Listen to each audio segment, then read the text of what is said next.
ഭീഷണിയുമായി പാകിസ്ഥാൻ പ്രതിരോധ മന്ത്രി ഖ്വാജ മുഹമ്മദ് ആസിഫ്.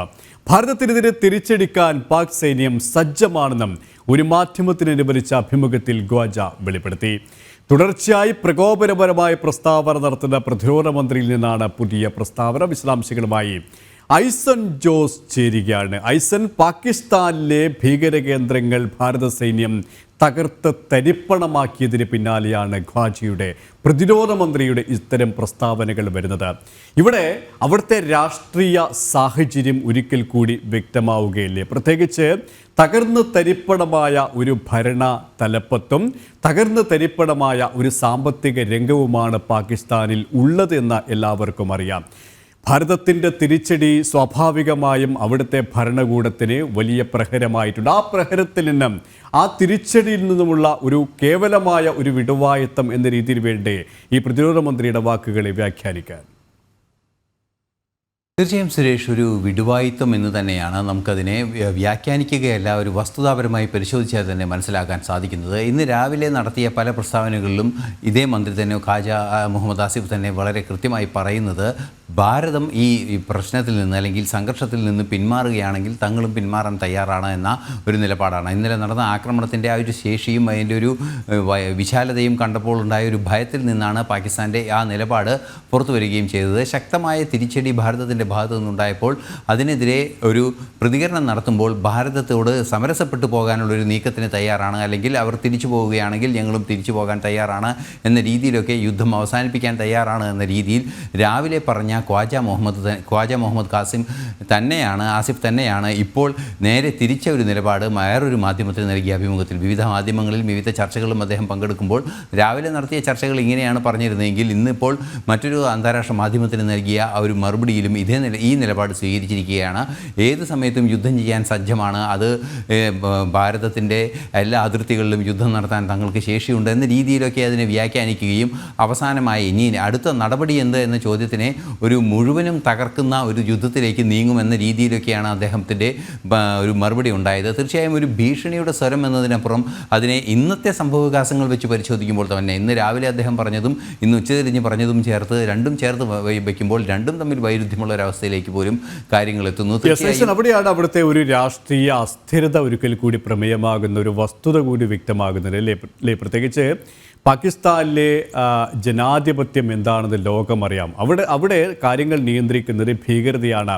ഇന്ന് ഭീകരവാദികളുടെ മൃതദേഹങ്ങൾ സന്ദർശിക്കാൻ അവിടുത്തെ പട്ടാള മേധാവിമാരും പോലീസ് മേധാവിമാരുമൊക്കെയും എത്തിയത് അവിടെ എത്രത്തോളം ബാന്ധവത്തിലാണ് ഭീകരരും അവിടുത്തെ രാഷ്ട്രീയ നേതാക്കളും എന്ന് ഒരിക്കൽ കൂടി ലോകത്തോട് വ്യക്തമാക്കുന്നതാണ്. ആ ഒരു സാഹചര്യത്തിൽ അതിശക്തമായ ഒരു സമ്മർദ്ദം ഭീകരതയുടെ ഭാഗത്തിനും ഉണ്ടാകുന്നു. രാഷ്ട്രീയമായ ഒരു അസ്ഥിരത അവിടെ പ്രകടമാകുന്നു. അതിൽ നിന്നും ഉണ്ടാകുന്ന ഒരു ഏറ്റുപറച്ചൽ എന്ന രീതിയിലേക്ക് കൂടി വേണ്ടേ കാര്യങ്ങളെ നമുക്ക് മനസ്സിലാക്കാൻ?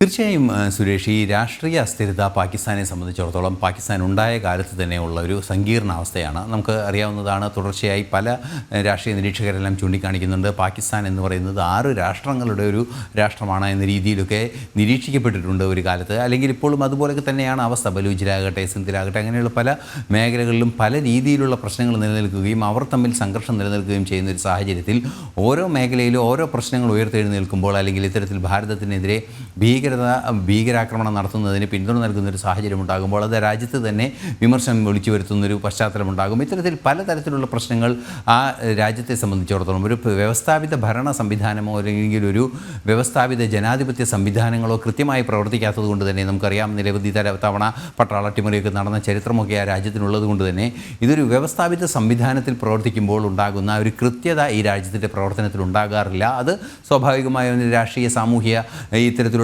ഭീകരതയുടെ എല്ലാം തന്നെ മണ്ഡലങ്ങളിൽ അത് സ്വാധീനിക്കാറുമുണ്ട്. ഈ പ്രശ്നം തന്നെയാണ് ഇത്തരത്തിൽ മാറ്റിപ്പറയേണ്ട ഒരവസ്ഥയിലേക്ക്. രാവിലെ പറഞ്ഞത് ഏതെങ്കിലും സാഹചര്യവശാൽ എന്തെങ്കിലും സാധിക്കുമെങ്കിൽ ഭാരതം പിന്മാറുകയാണെങ്കിൽ, സംഘർഷങ്ങൾക്കില്ലാതെ വരികയാണെങ്കിൽ തങ്ങളും പിന്മാറാം എന്ന നിലപാട് പറഞ്ഞ അതേ വ്യക്തി തന്നെ ഉച്ചതിരിഞ്ഞ് പറയുന്നത്, മറ്റൊരു മാധ്യമത്തോട് പറയുന്നത് ഇത്തരത്തിൽ ആക്രമിക്കാൻ തയ്യാറാണ് എന്നൊരു ഭീഷണി മുഴക്കുന്ന രീതിയാണ്. ഇതെല്ലാം തന്നെ പല സമ്മർദ്ദങ്ങളുടെ ഭാഗമായി ഉണ്ടാകുന്നതാണ്, പലരെയും തൃപ്തിപ്പെടുത്താൻ വേണ്ടി ഉണ്ടാകുന്നതാണ് എന്നതാണ് ഒരു യാഥാർത്ഥ്യം. പക്ഷേ ഈ വിഷയത്തിൽ കരുതിയിരിക്കുക എന്നുള്ള ഭാരതത്തിൻ്റെ നിലപാട് ഇപ്പോഴും കൃത്യമായി മുന്നോട്ട് വയ്ക്കപ്പെടുന്നുണ്ട്. ഭാരതം ആ രീതിയിൽ തന്നെ കരുതലോടെ കാര്യങ്ങൾ മുന്നോട്ട് കൊണ്ടുപോകുന്നു എന്നാണ് അറിയാനും സാധിക്കുന്നത്. ഈ ഒരു ഘട്ടത്തിലാണ് ലോകരാഷ്ട്രങ്ങളുടെ ഭാരതത്തിനുള്ള പിന്തുണ അത് നമ്മൾ ഏറ്റവും കൂടുതൽ മനസ്സിലാക്കേണ്ടത് അല്ലേ? പ്രത്യേകിച്ച് പാകിസ്ഥാൻ തീർത്തും ഒറ്റപ്പെടുന്ന ഒരു സാഹചര്യത്തിലാണ്. അവിടെ ചൈന പോലും പാകിസ്ഥാന് പിന്തുണ പ്രഖ്യാപിക്കുമെന്ന് പാകിസ്ഥാനിലെ ഭരണകൂടങ്ങൾ കരുതുന്ന ചൈനയിലെ ഭരണാധികാരികൾ പോലും അത്ര കണ്ട് ഒരു പിന്തുണ പാകിസ്ഥാന് നൽകില്ല എന്ന രീതി തന്നെയാണ് പറയാതെ പറഞ്ഞു കഴിഞ്ഞത്. കാരണം ജാഗ്രതയോടെയുള്ള സമചിത്തതയോടെയുള്ള ഒരു പ്രതികരണമാണ് ചൈനീസ് ഭരണകൂടത്തിൻ്റെ ഭാഗത്തു നിന്നുണ്ടായത്. അതായത് എല്ലാ ലോകരാജ്യങ്ങളും ഭാരതത്തിനൊപ്പം നിൽക്കുമ്പോൾ തീർത്തും ഒറ്റപ്പെട്ട ഒരു സാഹചര്യത്തിലേക്ക് പാകിസ്ഥാൻ എത്തിപ്പെട്ടിരിക്കുകയാണ്. ആ ഒരു ഒറ്റപ്പെട്ട ഒരു അവസ്ഥയിൽ നിന്നുണ്ടാകുന്ന ഒരു മാനസികാവസ്ഥയിൽ നിന്നുണ്ടാകുന്ന ഒരു പ്രതികരണം എന്ന നിലയിൽ നിന്നും മറ്റൊരു വ്യാഖ്യാനവും ഈ വാക്കുകൾക്ക് നൽകേണ്ടതില്ല. അപ്പം അത്ര കണ്ട് തള്ളിക്കളയേണ്ട കേവലം ഒരു വാഗ്ധോരണി എന്ന് വേണം ഇതിനെ പറയാൻ നമുക്കല്ലേ? തീർച്ചയായും തള്ളിക്കളയപ്പെടേണ്ട അല്ലെങ്കിൽ പരിഗണിക്കപ്പെടാതെ തള്ളിക്കളയേണ്ട ഒരു വിഷയമാണ് ഇത്. സാധാരണഗതിയിൽ അങ്ങനെ തന്നെ തള്ളിക്കളയേണ്ട ഒരു സ്വഭാവമുള്ള ഒരു മറുപടിയാണ് അദ്ദേഹത്തിൻ്റെ ഭാഗത്തു നിന്നുണ്ടായിരിക്കുന്നത്. പക്ഷേ അദ്ദേഹം ഒരു ക്യാബിനറ്റ് മന്ത്രിയാണ്, ഇത്തരത്തിൽ തീരുമാനമെടുക്കാൻ അധികാരമുള്ള പ്രതിരോധ മന്ത്രിയാണ്. സ്വാഭാവികമായും അത് ഇത്തരത്തിൽ പരിഗണിക്കപ്പെടുക തന്നെ ചെയ്യും ലോകരാഷ്ട്രങ്ങളുടെ മുന്നിൽ എന്നതൊരു യാഥാർത്ഥ്യം തന്നെയാണ്. അതുതന്നെയാണ് ഭാരതത്തിൻ്റെ ഭാഗത്തു നിന്നും ഈ ഖ്വാജയുടെ ഭീഷണി ഒരു ഭീഷണിയായി തന്നെ കണക്കാക്കാനുള്ള ഒരു സാഹചര്യം ഒരുക്കുകയും ചെയ്യുന്നത്. എന്നാൽ എടുത്തു പറയേണ്ടത് നേരത്തെ സുരേഷ് സൂചിപ്പിച്ച വിഷയം തന്നെയാണ്. ലോകരാഷ്ട്രങ്ങൾ ഭാരതത്തെ പിന്തുണയ്ക്കുന്ന ഒരു സാഹചര്യം. ഭാരതത്തെ പിന്തുണയ്ക്കുന്നു എന്നതിനപ്പുറം ഭാരതം മുന്നോട്ട് വയ്ക്കുന്ന ഭീകരവിരുദ്ധ നിലപാടിനെ ഒരു പിന്തുണ നൽകുന്നു എന്നതാണ് യാഥാർത്ഥ്യം. ഭാരതം എന്നതിനപ്പുറം ഭാരതം മുന്നോട്ട് വയ്ക്കുന്ന ആശയത്തിൻ്റെ ഗൗരവം ലോകം ഉൾക്കൊള്ളുന്നു എന്നതാണ്. ഇത് സ്വാഭാവികമായും ഭീകരതയ്ക്കെതിരായ ഒരു ആക്രമണം, ഭീകരതയ്ക്കെതിരായ ഒരു നീക്കം, ശക്തമായൊരു നീക്കം ഭാരതത്തിൻ്റെ ഭാഗത്തു നിന്നുണ്ടാകുമ്പോൾ സ്വാഭാവികമായും അതിനെ ലോകം അംഗീകരിക്കുക തന്നെ വേണം. കാരണം നമുക്കറിയാവുന്നതാണ്, ലോകത്തെ പല രീതിയിൽ നശിപ്പിക്കുന്ന ഒരു സംവിധാനമാണ് ഈ ഭീകരത. അത് രക്തച്ചൊരിച്ചിലുണ്ടാക്കുന്നു, രാഷ്ട്രങ്ങളെ ഛിദ്രിപ്പിക്കുന്നു, അത്തരത്തിലുള്ള പ്രശ്നങ്ങളും അതിൻ്റെ രാഷ്ട്രീയ വശങ്ങളും എന്നതിനപ്പുറം മയക്കുമരുന്ന് കടത്ത് ഉൾപ്പെടെയുള്ള അതീവ ഗുരുതരമായ കുറ്റകൃത്യങ്ങൾക്ക് പ്രേരണ നൽകുന്ന ഒരു സംവിധാനം കൂടിയാണ്, അല്ലെങ്കിൽ ഒരു ഇടപാട് കൂടിയാണ് ഈ ഭീകരത എന്ന് പറയുന്നത്, അല്ലെങ്കിൽ തീവ്രവാദം എന്നൊക്കെ പറയുന്നത്.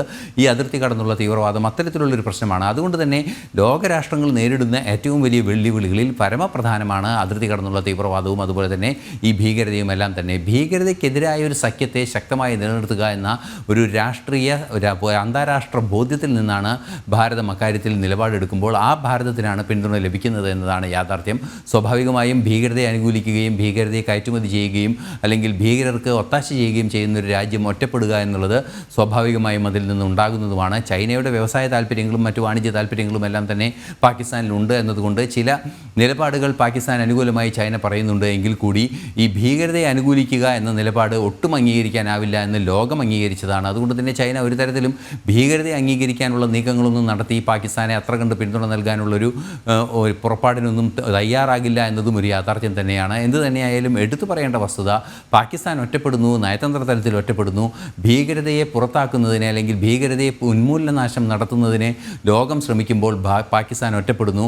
ആ ഒറ്റപ്പെടുന്ന പാകിസ്ഥാനിലെ ഭരണകൂടത്തിനെ നിലനിൽക്കുന്നതിന് ഭീകരതയെ ആശ്ലേഷിക്കേണ്ടി വരുന്നു, അല്ലെങ്കിൽ അതിനെ ചേർത്ത് പിടിക്കേണ്ടി വരുന്നു. അത്തരത്തിലൊരു സാഹചര്യം ഉണ്ടാകുമ്പോൾ ഇത്തരം നേരത്തെ സൂചിപ്പിച്ചതുപോലെ ചില ഇൻസിഡൻസ് ഒക്കെ, അതായത് ഈ ആക്രമണത്തിൽ ഭീകരർക്കെതിരായ ആക്രമണത്തിൽ കൊല്ലപ്പെട്ട ഭീകരരുടെ മൃതദേഹ സംസ്കാര കർമ്മങ്ങളിലെല്ലാം തന്നെ ISI ഉദ്യോഗസ്ഥരും അതുപോലെ ഉന്നത ഉദ്യോഗസ്ഥരൊക്കെ എത്തുന്ന ഒരു സാഹചര്യം, അത്തരത്തിലൊരു നിസ്സഹായ അവസ്ഥയിലേക്ക് പാകിസ്ഥാനിലെ ഭരണകൂടം അത്ര കണ്ട് ഭീകരതയാൽ സ്വാധീനിക്കപ്പെടുന്നു, അവിഹിതമായി സ്വാധീനിക്കപ്പെടുന്ന ഒരു സാഹചര്യം ഉണ്ടാകുന്നു.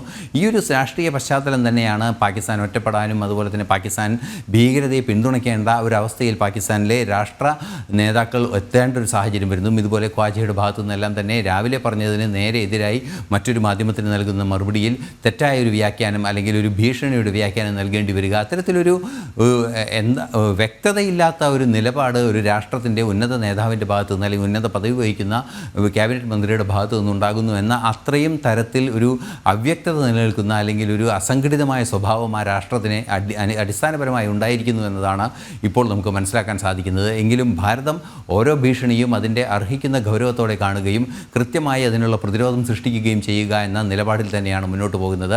ഈ ശക്തമായൊരു ആക്രമണം, 100-ലേറെ പേർ മരിച്ചു എന്ന വിവരങ്ങളാണ് പുറത്തു വരുന്നത് ഇന്ന് പുലർച്ചെ നടന്ന ആക്രമണത്തിൽ. എന്നാൽ അത് സ്ഥിരീകരിക്കേണ്ടതുണ്ട്. എങ്കിൽ കൂടി 80-ലേറെ പേർ മരിച്ചിട്ടുണ്ടെന്ന റിപ്പോർട്ടുകളൊക്കെ വരുന്നുണ്ട്. എങ്കിലും വലിയ തോതിൽ ആൾനാശം ഉണ്ടായിട്ടുണ്ട്. വൻതോതിൽ ഈ ഭീകര കേന്ദ്രങ്ങളെല്ലാം തന്നെ, ഭീകരതയുടെ വിളനിലങ്ങളെല്ലാം തന്നെ തകർത്തെറിയുന്ന ഒരു സാഹചര്യം ഉണ്ടായിട്ടുണ്ട്. അത് ലോകം മുഴുവൻ അംഗീകരിക്കുന്ന ഒരു പശ്ചാത്തലവും ഉണ്ടായിട്ടുണ്ട്. മാത്രമല്ല UN സെക്യൂരിറ്റി കൗൺസിലിൽ ഭാരതം അത് വളരെ കൃത്യമായി ഉന്നയിക്കാൻ ഭാരതത്തിന് സാധിക്കുന്നു. UN സെക്യൂരിറ്റി കൗൺസിലിലെ പാകിസ്ഥാൻ ഉൾപ്പെടെയുള്ള രാജ്യങ്ങൾ UN സെക്യൂരിറ്റി കൗൺസിലിൽ ഇപ്പോൾ ഉണ്ട്. പാകിസ്ഥാൻ തിരഞ്ഞെടുക്കപ്പെട്ട അംഗങ്ങളായ 10 രാഷ്ട്രങ്ങളിലും സ്ഥിരാംഗങ്ങളിലെ എല്ലാം തന്നെ കൃത്യമായി ഇക്കാര്യം ബോധ്യപ്പെടുത്താൻ ഭാരതത്തിന് സാധിച്ചിട്ടുണ്ട്. ഇന്ന് രാവിലെ തന്നെ S ജയശങ്കർ ഇക്കാര്യം വളരെ കൃത്യമായി പറയുകയും ചെയ്തിരുന്നു.